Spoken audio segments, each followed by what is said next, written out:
ये जो हफ्ता है, इसी हफ्ते में इस हफ्ते के इख्तिताम तक हमारे सामने क्लैरिटी आ जाएगी कि ईरान की अगली क़यादत सैयद इब्राहिम रईसी, अल्लाह ताला उनके और उनके साथी जो साथ गए उनके दर्जात बुलंद फरमाए, तो ईरान की नई क़यादत क्या होगी। वो जो है, दूसरी बात यह कि जिस दिन ईरान की क़यादत का फ़ैसला होगा उससे एक दिन पहले, 2 रोज़ के बाद, वो WWF बाइडेन और ट्रंप, और फिर अगले चंद दिनों के अंदर जो है वो और इलेक्शंस, और जो साथ ही बरतानिया की क्या सूरत हाल बनती है, मैक्रों का क्या होता है, तो ये सारे इलेक्शंस अगले 10-12 दिनों में, तो दुनिया में बड़े चेंजेस आ रहे हैं। और एक खामोशी सी है इस वक्त, क्योंकि वहाँ पर एक स्टेल सा हुआ है, और ये अभी तक क्लैरिटी नहीं है कि जियो पॉलिटिक्स ऑफ गज़ा पे मैं बाद में बात करता हूँ कि वहाँ से क्या ताज़ा तरीन क्या इतलात आ रही हैं। गैलेंट वहाँ पहुँचे हुए हैं वाशिंगटन में, तो पीछे क्या हो रहा है। लेकिन ज़रा उससे पहले तो इस दौर के एक, समझें कि एक, उसको विलन कहा जाए, हीरो कहा जाए, क्या नाम दिया जाए, लेकिन जूलियन असांज।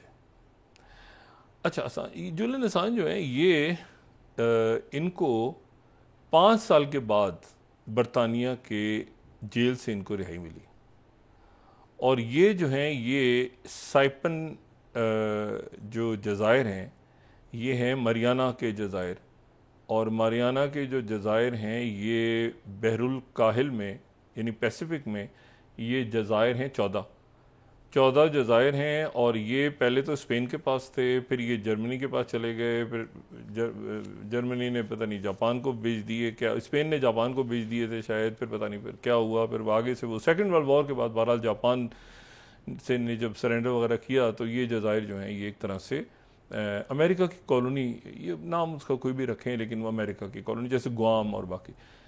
तो ये जो जज़ायर हैं ये अमेरिका की कॉलोनी है, लेकिन यहाँ के रहने वालों पे ये नहीं कि वो उठ के अमेरिका चले जाएं। तो एक आर्टिकल कहता है कि वो सिटीज़न है अमेरिका के, दूसरे आर्टिकल्स कहते हैं कि नहीं, वो वहाँ जा भी नहीं सकते, बड़ा सख्त है, बल्कि वो सियासी बना भी नहीं लग सकते अमेरिका में 2030 तक। तो ये जज़ायर बड़े एक यूनिक सी इनकी पोजीशन है। तो साइपन में, तो ये ऑस्ट्रेलिया के भी पास हैं। अब जूलियन असांज जो है ये बरतानिया से बरतानिया से में 5 साल जेल काट के, और ऑस्ट्रेलिया के जो प्राइम मिनिस्टर हैं अल्बनीज़, उनकी और प्रेसिडेंट बाइडेन के दरमियान एक खामोश सफारतकारी हुई, और बड़ी कोशिश की उन्होंने, ऑस्ट्रेलिया ने बड़ी कोशिश की कि ये रिहाई हो जाए जूलियन असांज। अच्छा, ये कमाल का शख्स है इस दौर का, ये कमाल का शख्स है। ये, इसकी 52 साल की उम्र है, कमाल शख्सियत है जूलियन असांज, मतलब एक यूनिक पर्सनैलिटी है। ये 71 की इसकी पैदाइश है, यानी ये तकरीबन 52 की इसकी एज है, और ये ऑस्ट्रेलिया का सिटीज़न है। और ये जो है ये इसने किसी मुख्तलिफ स्कूलों में पढ़ता रहा, और इधर उधर ऑस्ट्रेलिया की यूनिवर्सिटीज़ में गया, मेलबर्न यूनिवर्सिटी और क्वींस मैरीलैंड में, और पता नहीं कहाँ कहाँ पे, लेकिन कोई डिग्री इसने नहीं ली। और ये कोई 14-15 साल की उम्र से इसने, अब ये बात हो रही 80s की, 1980s की बात हो रही है, ये इसने हैकिंग शुरू कर दी, कंप्यूटर पे बैठ के ये हैकर बन गया, और इसने हैकिंग शुरू की। और हैकिंग इसने शुरू की पहले तो इधर उधर ऑस्ट्रेलिया के अंदर, दाएं बाएं और आगे पीछे, तो छापा भी पड़ा, इसके कंप्यूटर उठा के ले गए, उन्होंने कहा ये बैंक का कोड है, $500 चोरी हुए हैं, फिर वो इल्ज़ाम गलत साबित हुआ। फिर ये और आगे बढ़ता गया हैकिंग, फिर से ग्रुप बन गया दोस्तों का, फिर वो जनाब इन्होंने, फिर इसने जनाब 2006 में एक प्रॉपर जो है ना वो, अच्छा एक दफ़ा तो उसको ऑस्ट्रेलिया के अंदर उन्होंने कोई 296 साल की अलामती सज़ा सुना दी, इसने माफ़ी वाफ़ी कर दे दुला के। ये हैकर जो था, मतलब हैक करके उनके जो टेलीकॉम सिस्टम है ऑस्ट्रेलिया का उसको भी हैक कर गया, फिर उसके बाद ये कर गया हैकिंग इसकी। और ये बात हो रही है 90s की, अभी 90s की बात हो रही, 90s। और तो ये हैकिंग का एक कमाल का हैकर था। अच्छा, उसके बाद ये हुआ कि ये फिर आ गया, ये ज़ाहिर दुनिया में घूमना फिरना शुरू कर दिया इसने, और अमेरिका और इधर उधर इसके दोस्तों का ग्रुप बन गया, उसमें कंप्यूटर साइंटिस्ट भी थे, उसमें मीडिया के लोग भी थे, उसमें जो है वो काफ़ी इसकी ये एक्टिव हुआ। और इसने 2006 में जो है वो, अच्छा ये एडिटर है, और मेरे ख्याल से दुनिया की सबसे मशहूर वेबसाइट का ये एडिटर है। इसकी जो न्यूज़ एजेंसी है, एजेंसी कहा जाए या वेबसाइट कहा जाए, वो सबसे मशहूर इसकी वेबसाइट। अगर किसी ने सबसे ज़्यादा रौला डाला है ना किसी न्यूज़ की वेबसाइट ने, तो वो इसकी वेबसाइट है। और 2006 में इसने लॉन्च की, और फिर उसके बाद इसकी वेबसाइट का नाम है विकीलीक्स।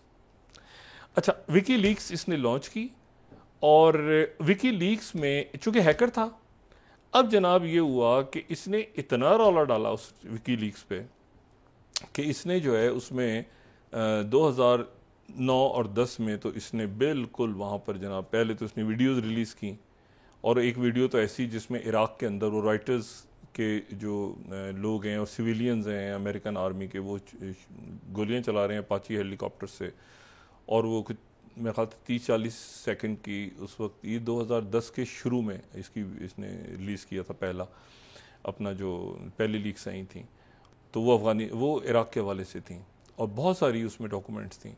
कोई ये वो तो 70,000 डॉक्यूमेंट्स, 50,000 इस तरह से, तो बहुत सारी। फिर ये जनाब उसके बाद एक खप पड़ी बहुत बड़ी। फिर इसने उसके बाद ये हुआ कि इसने जो है वो डॉक्यूमेंट्स, डिप्लोमेटिक डॉक्यूमेंट्स रिलीज़ कर दिए 80-90 हज़ार।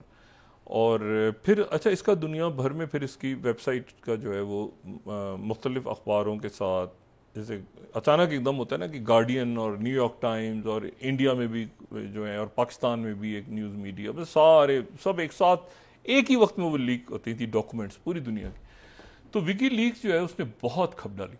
और उसके बाद ये हुआ कि अगर मैं उस ज़माने की देखूँ, ये थर्ड स्लाइड हम देखें, video shows US killing writers employees, फिर उसके बाद ये है बाकायदा यानी प्रॉपर, ठीक है ना। और फिर इसमें फिर उसके बाद 2010 में इसने फोर्थ स्लाइड गार्डियन, चूँकि इसके साथ न्यूयॉर्क टाइम्स और गार्डियन बाहर से जो इंग्लिश के बड़े जराइद इसके साथ थे, तो अफगान वॉर लॉग्स फिर इसने रिलीज़ कर दिया, बहुत ज़्यादा biggest story behind the biggest leak in intelligence history.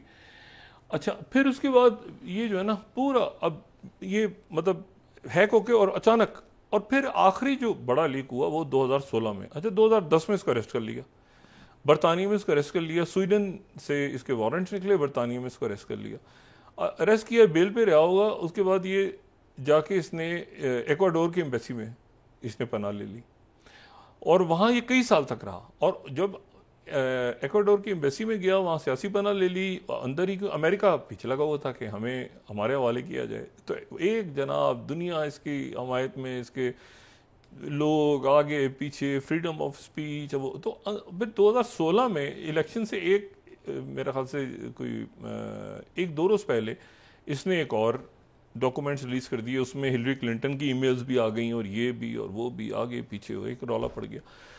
तो ये फिर उसके बाद तो ये हुआ कि एक्वाडोर के एम्बेसी से इसको बाहर निकाला, इसकी वो ख़त्म, ज़ाहिर है बहुत एक दुनिया का प्रेशर आ गया कि भाई ये क्या है, लंदन में क्या हो रहा है। तो इसको फिर अरेस्ट करके ये अरेस्ट हो गया फिर उसके बाद, और इसको फिर अरेस्ट करने के बाद अमेरिका, इसने कोई मेरा ख्याल है कोई 10-12 साल तक वो केस लड़ा है, या 14 साल इसने वो केस लड़ा है जिसमें इसको अमेरिका उन्होंने लेके जाना था। लेकिन एक तो पब्लिक सपोर्ट बहुत ज़्यादा, फिर उसके बाद ये कि फ्रीडम ऑफ स्पीच और ये सारे मामलात, और फिर ये कि इसको जो है वो आखिर में ये हुआ कि वहाँ पे ऑस्ट्रेलिया के अंदर इतना प्रेशर बिल्ड हुआ कि वहाँ के जो प्राइम मिनिस्टर हैं उनसे फिर पब्लिक ने, पार्लियामेंट ने एक प्रेशर बनना शुरू हुआ कि भाई इसको आप जो है वो अमेरिका से बात करें और यहाँ वापस लेकर आएँ, और इसको अमेरिका के हवाले नहीं किया जाएगा। तो ये बहरहाल एक फिर सफारतकारी हुई खामोशी से अमेरिका और ऑस्ट्रेलिया के दरमियान, और उसमें तय ये हुआ कि ये वापस ऑस्ट्रेलिया चला जाएगा, अपने आप को गिल्टी कहेगा कि हाँ मैंने किया है, ठीक है, मैंने लीक्स किए हैं और मैंने ये किया और ऐसे किया और हैकिंग और ये सारा जो। तो अच्छा, ये मिलिट्री की डॉक्यूमेंट्स आप देखें ना, ये मुख्तलिफ यानी 87 में 16 साल का था, तो मेंडेक्स के नाम से ये हैक करता था उस वक्त। तो अब यानी एनीवे 87 में 1980, तो ये उनके मिलिट्री के डॉक्यूमेंट्स इसने लीक कर दिए, पेंटागन के ऊपर इसने इसको हैक कर गया। तो इसके अब बहुत सारे लोग और मतलब साइबर अटैक्स में मेरा ख्याल है अगर किसी ने सबसे ज़्यादा दुनिया में इस तरह से किया है तो वो विकी लीक्स हैं। और अभी भी विकी लीक्स की वेबसाइट से इसकी लोकेशन की जी बैंकॉक में उतरा है वो। अच्छा, वहाँ इसलिए लेके जा रहे हैं कि वहाँ पर जाके एक तो इसने कह दिया गिल्टी, और उसके बाद वहाँ पर वो जो जज़ायर हैं अब वो अमेरिका का हिस्सा हैं भी और नहीं भी हैं, यानी एक तरह से उनका एक एडमिनिस्ट्रेटिव वहाँ पे उनका है अमेरिका का, लेकिन वो गुआम के जज़ायर के बिल्कुल नीचे आप नक्शे पे देखें हैं जनूब में और ऑस्ट्रेलिया के पास, तो ये ऑस्ट्रेलिया जाएगा। और लंदन में जो ऑस्ट्रेलिया के हाई कमिश्नर हैं वो इसके साथ हैं, ठीक है। और वहाँ पे जो प्राइम मिनिस्टर है उन्होंने पार्लियामेंट में बताया कि ये मेरी कोशिशों से रिहा हुए हैं। आप देखें कि यानी ऐसा नहीं हुआ कि उन्होंने डॉलर पकड़ के बंदा अपना दे दिया ऑस्ट्रेलिया, उन्होंने ऐसा नहीं किया। तो मतलब लोग बड़ा पीछे जाते हैं, लोग देखें ना, हालांकि यानी इसने बड़ी खप डाली है पूरी दुनिया में, लेकिन आखिर में ऑस्ट्रेलिया जो है उन्होंने सफारतकारी करके वो अपने बंदे को ऑस्ट्रेलिया वापस ले गए हैं। तो वहाँ पर जो जो साइपन है, साइपन उन जज़ायर में से एक जजीरा है, तो वहाँ की अदालत में पेश हुआ करेगा, लेकिन वापस ऑस्ट्रेलिया चला जाया करेगा। वो जज़ायर जो हैं वो दरमियान में कि अमेरिका का कंट्रोल है भी नहीं भी है, तो वो फिर वो सज़ा जो है वो जितने महीनों की होगी, वो महीने ऑलरेडी वो काट चुका है लंदन में, वो उसमें काउंट होगी, तो मतलब वगैरह वगैरह वगैरह। अगर अब असल बात यह है कि वो बस गिल्टी आगे पीछे दाएं बाएं करके मट्टी पाओ, ठीक है। लेकिन ये कितना एक इंटरेस्टिंग आप देखें कि इस दौर का कि विकी लीक्स और अब जाके दोबारा, अच्छा कई दफ़ा पकड़ा है छोड़ दिया, पकड़ा है छोड़ दिए, पूरे ना 15-16 साल की उम्र से ही लगा हुआ है। तो ये जो है ये अब इतना लंबा का, तो ये कहीं नहीं कि वापस जाके ये मतलब ये हो सकता है वेबसाइट तो चल रही है, विकी लीक्स चल रही है, अब क्या क्या ये करेगा, इसने कुछ लिख के दी है गारंटी, मेरा नहीं ख्याल कि ये पर्सनैलिटी नहीं है ऐसी कि ये करे, ये तो बहुत पहले, वरना जो है ये बाज आ जाता है, तो बचपन से लगा हुआ है। तो इसका ग्रुप भी बहुत बड़ा है। तो ये जो है ना, आप देखें ना कि ये अरेस्ट हुआ है, छुपा हुआ है, वो निकारागुआ के, सॉरी इक्वाडोर के एम्बेसी में, वहाँ से हिलरी क्लिंटन की इमेज निकाल दी 2016 में।